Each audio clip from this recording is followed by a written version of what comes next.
let me introduce a little bit about this Esterline company in India.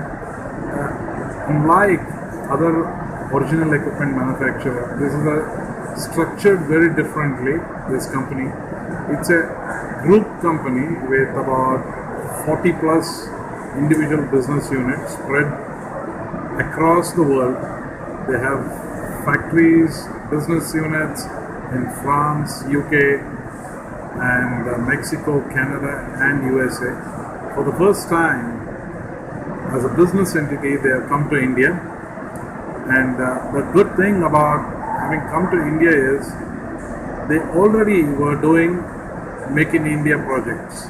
They have a factory in Coimbatore, they have a factory in Noida, and they are setting up a design center in Bangalore. So this is all 15 years they were doing it. So it's more of made in India than make in India now. That apart, if you look at Esterline portfolio, from nose to tail of the aircraft, they do a lot of things. Cockpit controls, avionics, pressure sensors, temperature sensors, all the things that go into the engine sensors, and as well as the tail empennage is done at Esterline. And they want to bring all these technologies to India and work primarily in partnerships with Indian entities, both private and PSU.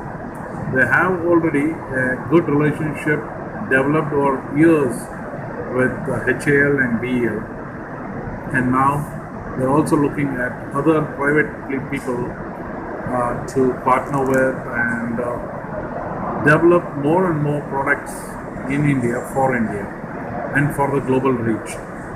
Well, some of the unique things that they have done is they have a very high-end niche segment of aircraft connectors being manufactured, designed and manufactured and tested in Coimbatore factory. So the design center in Bangalore, which is about 300 odd people will be in short term, will be designing all the avionics and testing it, not only for India but catering for the rest of the world things. So in nutshell, I would say that Esterline is very well poised, and they're at the right time when Indian defense market is opening up for all types of players, and they're positioned very well.